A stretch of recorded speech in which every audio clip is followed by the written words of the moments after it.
I'm married to a dancer. Really? Emma is a dancer. And not only does she dance, but she has the gift to put on productions and teach other people to dance as a choreographer and do it in such a way that makes me really proud. And that's her gift. But at the bottom of all of it, this woman just loves to dance. I mean, she just loves to dance. If she could dance all the time, I think she would dance all the time.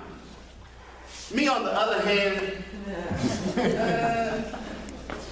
and I remember one time that I had posted on Facebook that we were out somewhere dancing and checked in and everything, and the next day I ran into a friend of mine and she said, I saw online that, you know, that you all were out dancing and everything, and she said, I know that was all Emma. So no one knew getting out there to go dancing. She, you know, dragged you out the house and got you to go dancing and all that. I said, well, you don't know that. It could have been me. She said, no. That's all Emma. And I know that a part of that for me is that when it comes to dancing, I get fearful. I get nervous. I freeze up. I get anxious. You know, dancing doesn't just come to me in the same way that it does for her. And I can tell you where that comes from. 7th grade. I rode the bus. We were a part of the first group there where I grew up in Dayton, Ohio, that was a part of busing for desegregation. And there on the bus was a girl, her name was Cheryl. And I thought she was so pretty. And we had a dance, an after-school dance that was coming up. And so I decided I was going to ask Cheryl to go to the dance with me. And you know, not only was she pretty, she was an older woman. I was a 7th grader, she was an 8th grader. And she said yes. She was going to go to the dance. I was so excited. Even my mother was excited. That's saying a lot. And so the day came, we got to the dance, and you know, the music started playing and all of that, and there was one problem. I didn't know how to dance. My sister was the dancer in the family, and she knew all the latest dances, but I never even bothered trying. And as I looked at them out there on the floor dancing, and doing those dances, I started thinking, I can't do this. And so I stood there on the sidelines, and after a while, she came over to me and she said, I know you didn't invite me to this dance and not going to dance with me. Before I knew it, she took me by the hands, she pulled me out on the dance floor, and I felt like every eye in that gym was turned on me. And I froze. She was dancing, and I'm standing there. And then they put on a slow song. I'd never slow danced before. And she had me there, and I finally dropped my hands, and then that's when I heard it. People laughing, people pointing my way. So, you know, I walked on the way from that, and, you know, there were all those things. And when it comes to dancing, those thoughts go through my head. I can't. People are watching me. People are laughing at me. People are making fun of me. People say, see, I can't dance. And so you might ask yourself why I bring all of this up. And that is, as we are talking this month about surrendering and letting go, we're talking about surrendering and letting go of negative feelings and negative emotions. And what happens is that the thoughts that we have are birthed from those negative feelings and those emotions. You know, I can't. People are looking at me. People are making judgments about me. They say I won't. They're thinking, who do I think I am? We start to go through all of that gamut of emotions and things and the thoughts that arise from them, and it often paralyzes us. or it limits us. It freezes us. It has us standing there in the middle of the dance floor of life, unable to move, unable to get to the next level, unable to do and be what it is that we wish to be. And so as I struggle with that and as I think about that, I discovered that one of the things that we have to do when it comes to surrendering those negative feelings and emotions and being able to let them go is first step is we have to recognize them and simply let them be. And as I said last week, to do it without judgment. Not say to ourselves, I shouldn't be feeling this way. I shouldn't have these kinds of feelings and emotions. I shouldn't, but simply to sit with it and to let it be. And what happens is that you know the thing that we say, that which you resist persists. That if we continue to resist those emotions and those negative feelings, they just keep on because they're never healed, they're never surrendered, they're never let go. So we stay stuck in them. So if we learn to just let them come up and just without judging them, allow them just to be, they begin to lose their energy. They begin to lose their power. David Hawkins, in his book, Letting Go, The Pathway of Surrender, talks about a man who was getting ready to go on a trip that required him to travel out of the country. There was one problem. He couldn't find his passport. And he kept looking for his passport and saying, I know I got to try mental tricks, to find it and all those things. Sometimes I use those mental tricks saying, there's nothing lost in the universe, there's nothing lost in the universe. And I keep repeating it until I find it. But he tried all of that, but he wasn't able yet to find it. And it was getting closer and closer to the time that he was to travel, and he hadn't found his passport. And he started to have some inner panic. And so as he decided one day, he had been learning about the process of surrendering and letting go, he decided to sit down and say to himself, what is this feeling in me that is trying to come up? And as he did so, there were two things. There was grief and there was fear. And he said, grief, why would I be experiencing grief at the thought of leaving the country? Then it came to him. He had a relationship, someone that he loved, someone that he had been involved with for a while. And in the sense of that, he was going to miss being away from that person while he was gone. It was going to be a 2-week trip. And he started to think about the fact, well, if I'm gone in this amount of time, that person may leave me. That relationship might be weakened. And he started to have those kinds of thoughts and all of those things. And then as he continued to sit in a space of non-judgment with his feelings of grief and of fear, he started to realize, well, if we can't survive me being away for 2 weeks, then it's not really much of a relationship to begin with. That's really, not anything to think about, anything to be feared. And as he started to let it go, suddenly the energy dissipated, and immediately he realized where he had put the passport, went right and found it, and realized that it was an unconscious block that had kept him from remembering where the passport was. When we learn to let go, when we learn to surrender, when we learn to let those feelings come up and to stay with them until they lose their energy, until they lose their power, when we begin to do that and to learn how to surrender in that way, it makes a difference for us. Remember, there are 3 ways in which we unconsciously deal with our feelings and emotions. We deal with them, first of all, by suppression. We try to keep them down.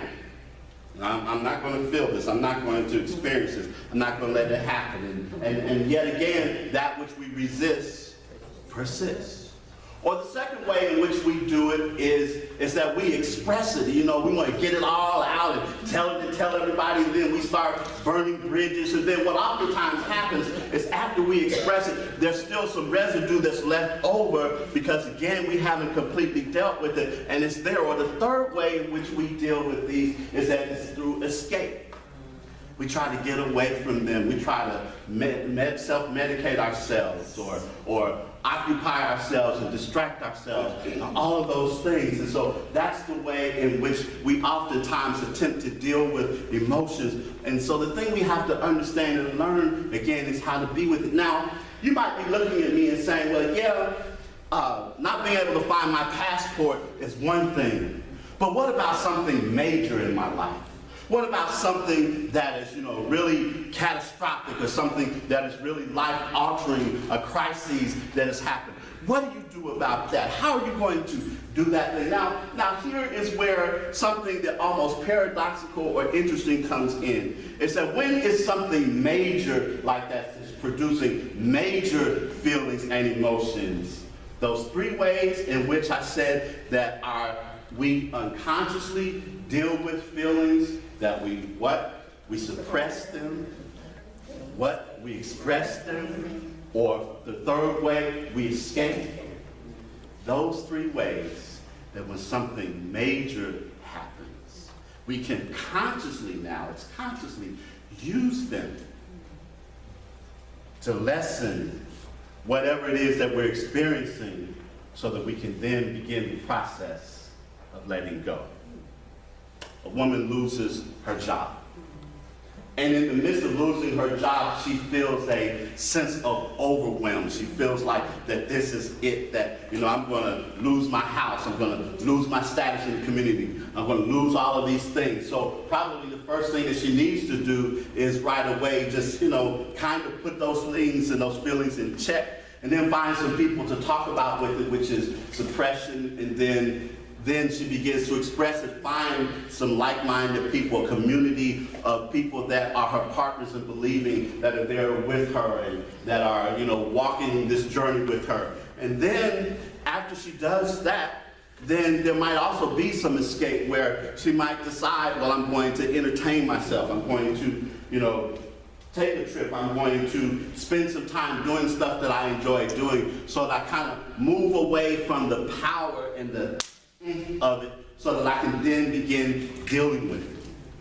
And then what she will do is, as she begins dealing with it, rather than trying to let go of all of it at once, to let go aspects of it, little things of it. Well, maybe I can surrender the fact that I won't have the parking space in the garage that I used to have. I won't have the relationship with the person at the front desk like I used to have. I won't have the fellowship that I had with my coworkers before. But start letting go in tiny increments. And what begins happening is that as we start to let go in those tiny increments, the power of it lessens and lessens and lessens and lessens, until we're able finally to let go and surrender and be in the place where we are. Now, I know there are people who talk about, well, yeah, I know those about those things. I know those about overwhelming things. But what about things in my past? How do I deal with stuff in my past? And the way we deal with those things that happened to us in the past is that we put them in context. And we recognize that in every situation and circumstance that has happened in our past, there is a lesson in it. We say all the time it happened for a reason.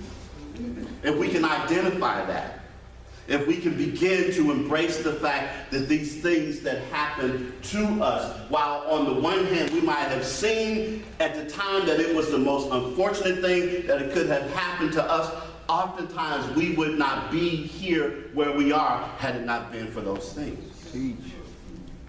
We learn to find the lesson and the message in those things, and it helps us to put our past in context. Ricky Byers-Beckworth has a song that she says, "In my pain, deep inside my weakness, is the seed of something greater, and the shame of not choosing higher. And all the disappointments, it all fades into God." It all fades into God. When we allow ourselves to be in that space and in that place of surrender, it's when we get in touch with our divine self, when we get in touch with God within. It's when we recognize what Psalm 46:1 tells us to be still. It's 46:10, be still and know that I am God. That as I was thinking about this week, the story about the prophet Elijah, one of my favorite prophets and favorite stories, was when he was on the run from, Jezebel, Jezebel, the tough sister. And he was on the run from her, and he was looking for assurance and finding God, and he had to deal with all of his fears and all of his uncertainty and all of that, and he discovered that the presence and the power of God wasn't in the wind, it wasn't in the earthquake, it wasn't in the fire, it was in the still, small voice. That when we learn how to connect with that, when we learn to surrender and let go, we find that we are on the pathway to our spiritual growth, that we're on the pathway to our connecting with God. And David Hawkins, in the book, again, Surrender the Path, Letting Go the Pathway to Surrender, tells a story about a man and dancing. This man had a similar background where he had been terrified of dancing, and he just, would get caught up in any time there was an opportunity to dance or an event where he knew dancing was going to happen there, he just wouldn't go. But one day, he ended up at a party, and much to his horror, somebody put some music on, and people started dancing. But he had been doing this stuff for about a year, because I want you to understand that this is not something that's going to happen overnight. We live in a microwave society, where it happens. But learning to surrender and let go is something we have to keep at. So he had been practicing for over a year to learn how to surrender and to let go. The music came on, and he felt those feelings at first to try to be there, but he decided, okay, I'm going to sit here and listen to the music. And he closed his eyes, and as he closed his eyes, he heard a voice saying, "You're not just going to sit there, are you?" And she took him by the hands, and she pulled him up on his feet. And he decided at that moment, this is the time. And whereas before he felt stiff and uncertain, she told him, "Don't worry about your feet. Just watch me and move with me." So as he got up on the floor and he watched her, and he moved with her, and he let go, he felt light. He felt a difference. And truly, at that moment, he let go and something happened. There was a change in his body. And all of a sudden, he was moving fluidly. He was moving with the woman, and the two of them were moving back and forth across the dance floor so well that everybody else stopped to look and watch, not to make fun of them, but to look and to watch them in a sense of awe and wonder. And he said that as he did that, he started to see himself being connected and one with her, and he suddenly saw himself through her eyes, and he began to have that mystical experience of oneness, that there is no separation, that we are all one, that it all does and truly fades into God. And so he said, as he continued with that David Hawkins says later that the whirling dervishes of Sufism, if you've ever seen them, Sufism is the mystical side of Islam, and they have those long skirts, and they dance and they turn and they spin, but they don't get dizzy, they don't get tired, they don't get disoriented, because they are in the space, they are connected with that. And that man had that same feeling. He was there, he was one with the universe, he was one with God, he was one with all things. Things were happening for him because he had surrendered, he had let go. He knew that he was in that space and place where he needed to be. And as he did, he danced. He tasted freedom. He surrendered. He let go. And my wish for you is that as you learn to surrender, as you learn to let go, that you'll dance. You'll dance like no one's watching. You'll dance just for the soul. Surrender. And as you do, I hope you dance.